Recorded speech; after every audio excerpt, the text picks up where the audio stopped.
So you are carving your desires out of the environment that you live in. But you could carve your life out of the environment that you live in more effectively if you were to understand a few basic things. We're going to give them to you here briefly. They are concepts that are law-based, and as you understand them and affirm them, as you believe them, better still, as you know them, as you walk through your day-to-day experience with them on your mind, you will gain control of your own experience. And otherwise, you're living life by default. You're observing and offering a vibration and getting all kinds of stuff back in response to all kinds of stuff that you're outputting, and usually then trying to explain how you got to where you are or why things are happening by blaming yourself or blaming others. Some even go so far as to blame their mothers or their partners or even past life experiences. In other words, you're sort of desperate to explain why what is, and we're going to explain to you why what is. And once you understand why what is, then you'll have more control over what is. It's really a nice thing. It's co-creation at its best. So here you are in these bodies, that's obvious, but while you're in this body, there is a larger part of you that is non-physically focused. Humans refer to that as your soul. We like to call it your source, your inner being. Some refer to that as God, although they have a hard time referring to part of them as God because most have separated themselves from what they believe that is. But you are an extension of that source energy, and the larger part of that which you are is not here in your physical body with you, in your personality with you, but is a consciousness who is aware of you and participating with you. Now that matters because that understanding of those two important vibrational aspects of you explains why your guidance system works the way that it does. So here's what happened, and is what is happening. You were source energy and consciously decided to participate in this body, in this personality, at this time, and so into this physical body you were born. As you came into this physical body, at first there was no vibrational separation between the source from which you had come and you in this body, because you had not picked up enough on your physical trail to cause any resistance within your vibration. But as you spend more time here and you look at what is wanted and unwanted, and you listen to others around you, you begin to develop opinions and attitudes and beliefs. Beliefs are just thoughts that you continue to think. You began to create a vibrational attitude that became, in many cases, in fact in most cases, contradictory is a strong word, contrary is a less strong word, resistant to is a less strong word, the vibration of your source. In very simple terms, your source always knows your value.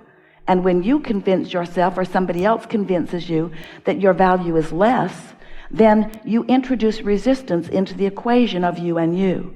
And that's what your emotions are. Source is always loving you and loving those you are focused upon.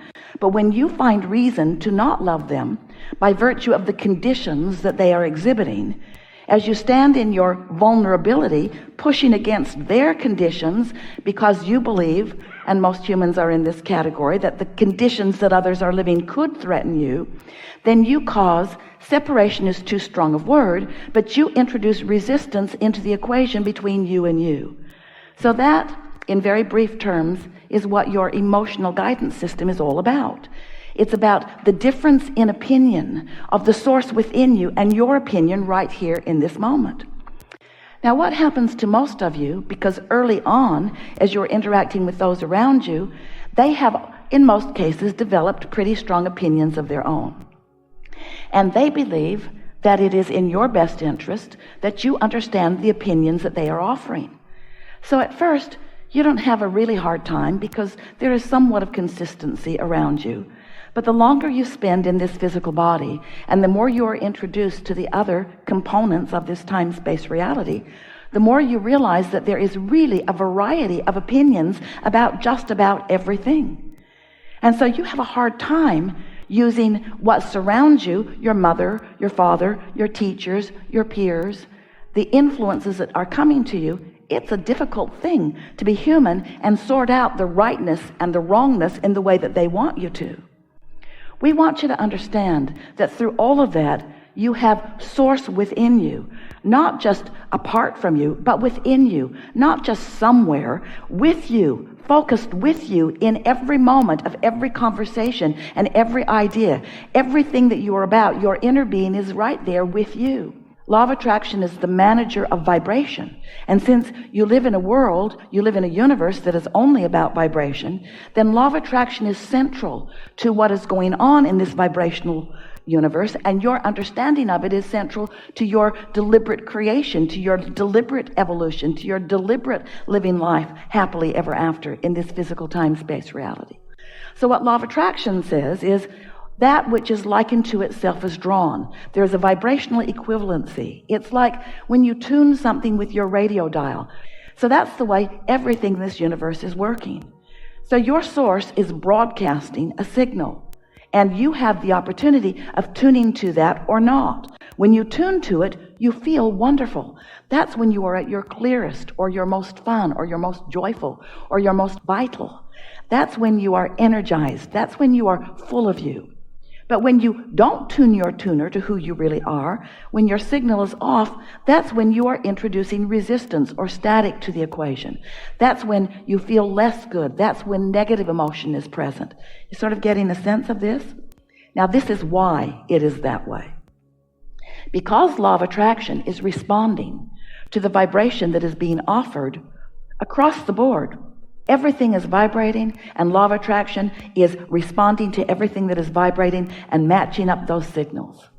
So you get what you think about, whether you want it or not, because when you're thinking about it, you're offering the signal. So law of attraction is matching all of that up. But this is the important part.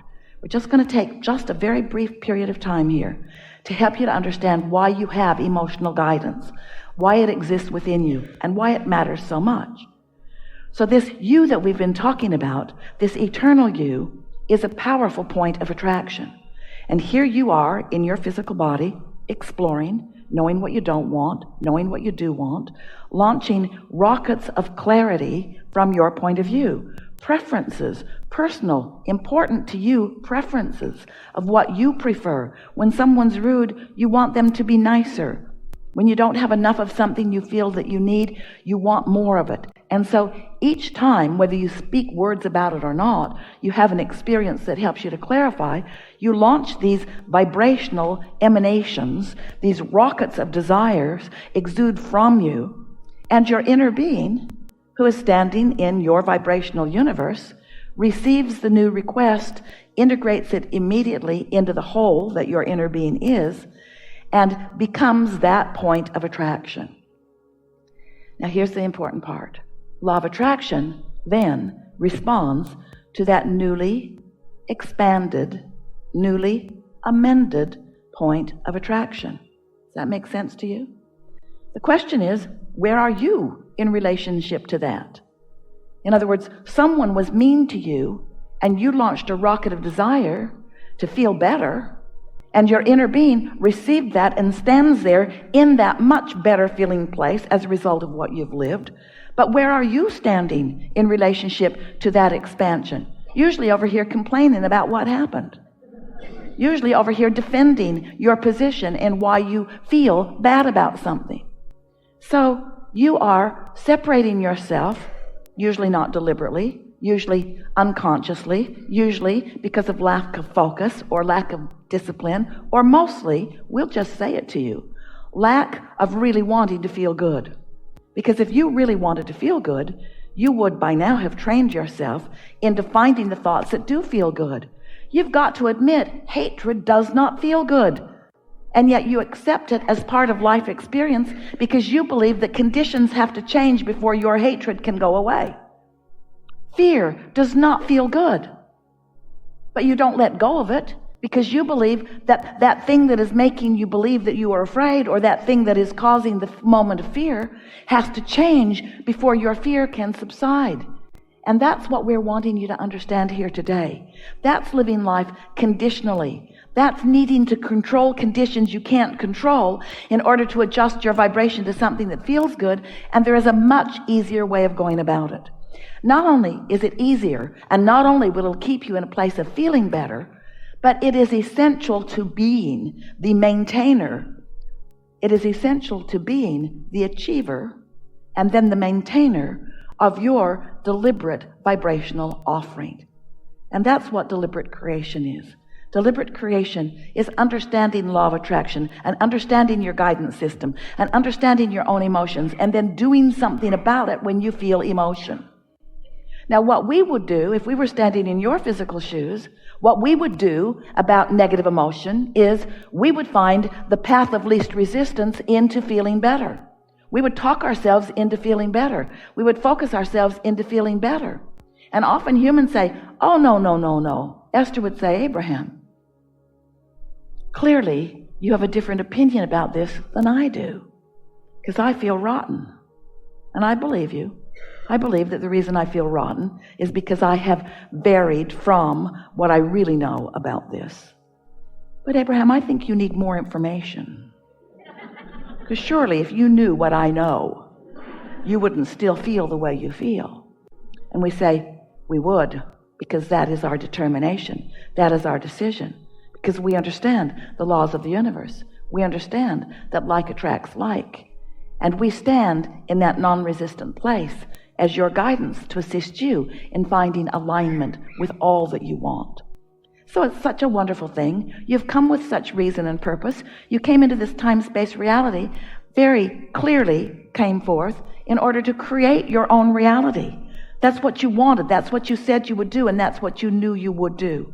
And you knew that creating your own reality was really a sort of three-step process. You knew that the contrasts that surrounded you would cause you to focus. It would cause you to ask for what you want. You knew that. And you also knew, when you made the decision to come forth, that when you ask, that the source within you would hold the vibrational frequency of what you're asking for. You knew that. You knew that when you ask, that you would be backed up by all that you are. You knew that when you ask, that the source within you would hold your idea, your expansion steady. You knew that when you ask, it would be given. You knew that when you ask, it would be given exactly. We wrote a whole book about that. You knew that when you ask, it would be given. That's step 2.